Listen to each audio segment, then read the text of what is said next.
naman kanina na magsimulang maglutangan sa social media ang mga video at larawang ito. Sa post, sinabi ng mga residente na inuko pa raw ng mga armadong lalaki ang main road at mga intersection ng Marawi City. Hindi raw sila makalabas. Humingi rin sila ng tulong. Sa ilang larawan, sinabi pa nilang nagtayunan ng mga flag ng teroristang Islamic State o ISIS. Ang ilang kuha naman, makikita na ang mga sundalo at sasakyan ng militar sa lungsod. Kalaunan, sinabi ng Armed Forces of the Philippines na Maute Group ang nanggugulo sa lungsod. Ayon naman sa source na News 5 sa PNP, tinangka raw kasing ihain ng warrant of arrest laban kay Isnilon Hapilon at kanyang anak. Pero lumaban ang kanilang mga tauhan. Sa isa pang intel source naman ng News 5, nasa 400 bandido raw ang pwersa ng Maute sa Marawi na nakibahagi sa panggugulo. Buong gabing nagpapadala ng larawan ang mga kausap namin doon, tulad na lang na sinunog raw ang city jail. Pati bangko, kolehiyo, ilang government offices. Sa isang litrato, kita ang isang sasakyan ng PNP na nilagyan ng bandera ng ISIS. Kita rin sa litrato ang isang umano'y miyembro ng ISIS. Marami sa mga ito nakasuot na itim na maluwag na damit na kinikilala sa buong mundo na uniforme na ginagamit ng ISIS. Pakiusap ng mayor ng Marawi, huwag sanang kubkubin ang City Hall. Humingi siya ng dagdag pang pwersa bukod sa aerial support para masawata ang Maute Group. Ang Marawi City ay tinuturing na nag-iisang Islamic City sa buong Pilipinas. Umaaksyon, Marlene Alcaide, News 5. Tiniyak ng Special Action Force o SAF ng Philippine National Police na sapat ang kanilang puwersa at may mga makabagong kagamitan para ipagpatuloy ang kanilang mandato bilang tagaligtas ng bayan. Nagbabalik si Eunice Monte. Counter-terrorism, counter-insurgency, hostage rescue at iba't iba pang buwis buhay na special operations. Ito ang tungkulin ng PNP SAF o Special Action Forces. Lihib man sa kaalaman ng iba, ang SAF ay ang tinaguriang silent operators ng ating bansa. Tinatagpa ni dating Pangulong Fidel V. Ramos, ang SAF ay 3 dekada at 4 na taon nang naglilingkod sa taong bayan. Kaya naman sa kanilang selebrasyon, tiniyak ni Police Director Benjamin Lusad na sapat ang kanilang puwersa at mas updated na ang kanilang kagamitan para ipagpatuloy ang kanilang mandato bilang tagaligtas. We'll be coming up with more units to be able to handle yung situation natin. And so, yung pong capability enhancement program for the Special Action Force is continuing, both sa personnel, sa equipage, sa training and everything. Naniniwala rin ng SAF Director na mas mataas ang moral ngayon ng SAF dahil sa suportang ibinibigay ng Pangulo. The President relies on us. He expects us to do the job that we can. Katulad po ng sinasabi ng ating Chief PNP, yung ating po Special Action Force is the last bastion of the Philippine National Police. And so, yung pong standard na yun po ang aming iniingatan at aming ginagawa para po sa sambayanan. Hindi naman nakadalo ang panauhing pandangal dapat na si PNP Chief Police Director General Ronald Bato de la Rosa dahil nasa Russia ito, ngunit nagpaabot naman ng kanyang suporta sa tinaguriang tagaligtas ng bayan. And for those military offenders, you will have a summary hearing of a martial court. Military, they will be subjected to military laws. And I said, I warned everybody is everybody. The members of the military, police, and everyone, do not try to challenge government. No abuses of any kind. The courts are open. You can always go to the court. But in Mindanao, the remedy of habeas corpus is not available for you. And I will detain you, they said 36 hours.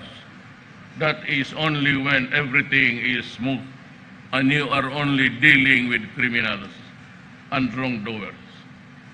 I have a serious problem in Mindanao and the ISIS has taken, the footprints are everywhere. And there are many foreigners and Caucasians looking. So they want to establish something there. But at the end of the day, I will say that I am not surprised by Lanao del Sur is also maybe in cahoots or cooperating. Ranao del Sur is the poorest province in the Philippines. So in the next few months, the more available money will be used to introduce improvement of the place of every kind. We will rebuild the schools, provide livelihood, because I said poverty, or Mindanao has the highest incidence of poverty. So I am not surprised, and even the NPAs. So we have resumed the talks now. Last time was Doresa calling me, but I said I will not sign anything if there is fighting. I do not want to pick a fight with you guys, and I am referring to the NPAs. Allow me to focus the problems sa Mindanao, and maybe the spillover in the Visayas and in Luzon. If I think that the ISIS has already taken foothold also in Luzon, and terrorism is not really far behind, I might declare martial law throughout the country to protect the people. Sir, do you think 60 days is enough, or are you looking at the possibility of going beyond 60 days? Well, if it is not enough, I have told the Senate President who was with me, he was with my entourage in Moscow. Just only too bad that I had to abbreviate my trip because of what happened. We would have needed the services of everybody.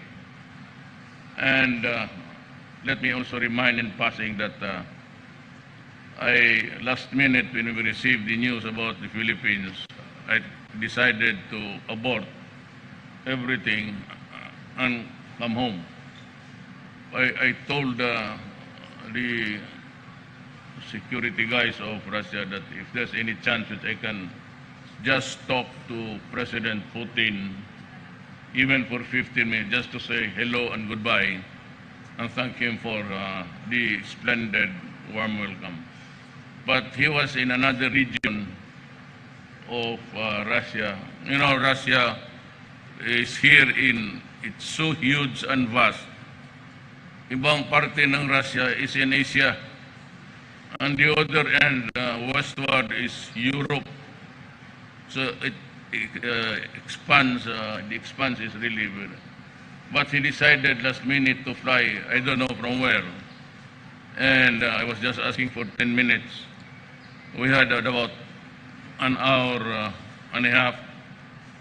We discussed everything, economic, security, assistance. And I said, I come here not really to ask for anything, but I ask that we be friends and allow me to do trade and commerce via your country in the eastern side of Europe. I am not in a position to divulge anything. Let me just use the word very productive. With me was the Secretary of Foreign Affairs and the Defense Secretary. And it was good. And I am both today happy that President Putin was very accommodating, as a matter of fact, very liberal. But I'm also sad because our countrymen are suffering in Mindanao right now. Last from my end, sir. How confident are you with our intel capabilities? Do you think there was a failure of intelligence with what happened in Marawi? Because I believe Secretary Lorenzana said yesterday that there was an apparent lack of appreciation in the intel. The freedom of expression is not an exclusive thing for the Christians and other religions. Marami na silang pumunta dito, especially in the guise of being a member of the Tabligh. Tabligh is an organization that would be similar to what the Catholics would call the Knights of Columbus. And if they had been in and out of the country without really bringing anything that is prohibited contraband of drugs, we do not have the power to just confront them and drive them away. If it is a religious connected activity, we cannot just, there is freedom of expression and freedom to worship your own religion. It is guaranteed in the Constitution. And it is not an exclusive right for Christians and others religion. It applies to all the Filipino nation because we follow democracy. Andito na yan sila noon. Some of them are Arabs, look, well, I don't know, and we never asked. They were all around, including the Caucasian-looking guys. But in recent encounters, we have killed a lot of them. And government is very strong. We just don't want anything that could react to a flick of a finger. But I am sure that we can overcome them in due time.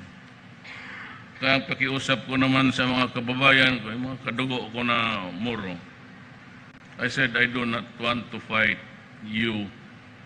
I do not want a quarrel with the Moro people.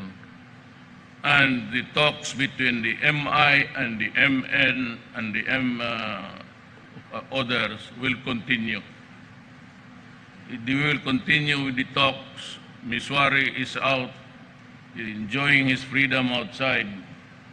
And if Maria Season will come home, I will allow him.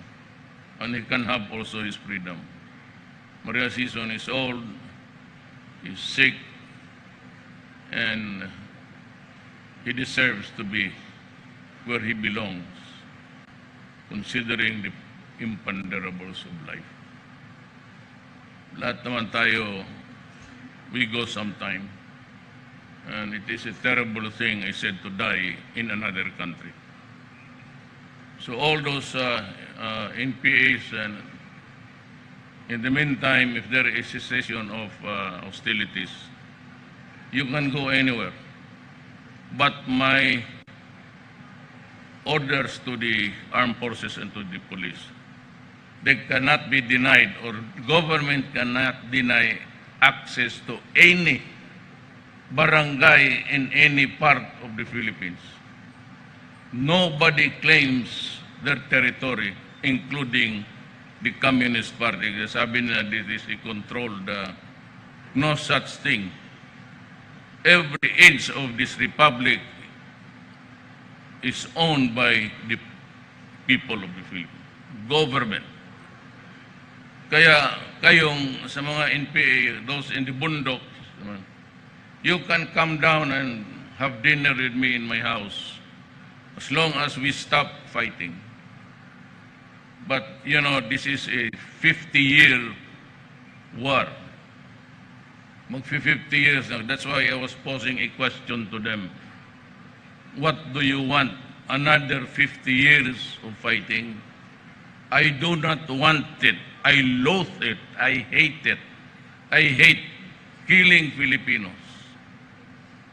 But do not give me no option. Because we are prepared, government is to wage war for another 50 years. Or at least during my term.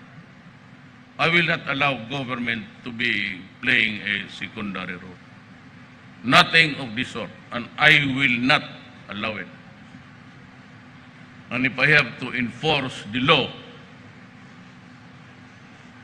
ang target ko kasing isa yung droga. As I have said before, nobody was listening, and the skeptics and the hypocrites itong human rights. Itong droga na ito is being produced in numbers. And every time we make raids, tangkidigara tawag nila sa atin, our tanks and everything are put to use because they are well defended with machine guns and everything. I have lost more than 200 soldiers and personally. If you count the previous atrocities, including the Zamboanga siege, marami na akong patay na sundalo pati. This has to stop. This has to stop. So everyone, let go of your firearms. It could be a pistol, revolver, or it could be a rifle, because you will die. My orders are really to shoot. And for the police, I was outside when this happened. There was also kidnapping by the police. My order was 2 million apiece, dead or alive. Saan niyo sabihin niyo, human rights you're listening. Duterte, andito na naman siya. Saan niya natutunan niyang dead or alive? Reward, dead or alive? Sa Amerikano. Sa mga sine, si Clint Eastwood, si Gary Cooper, tapos si Jesse James, Billy the Kid. Reward, dead or alive. So what's wrong in copying a good method of attaining peace? All you have to do is follow the Americans. Kayo nag-invento niyang reward, dead or alive, 2 million for the neck, for the head of those policemen.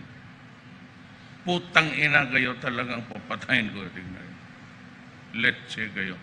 Sinabi ko nga kayong sa gobyerno, kayo ang mamaunang mamatay. Do not feed me because you are adding trouble to the country. It will never be the same. Mindanao will never be the same after this. If I need another 60 days, I'll go to the Senate President and explain to him. He's from Mindanao. He's here, Senator Pimentel, the Senate President, and I've invited them to go to Davao to listen to the briefing so that I can issue the order. As to ASO, I don't know if it is declared illegal or not, but it is the practice. I made a research. Martial law includes arrests without warrant, search without warrant. So if the ASO will be implemented by the armed forces and the police. I had so many in mind, but skeptical ako. It is, dito na lang tayo sa present setup. The Defense Department under General Simato and the Chief of Staff. Anyo is supposed to retire next week, but I said it's not good to be changing horses midstream. He is extended in his tour of duty for another 6 months. And after that, we will review.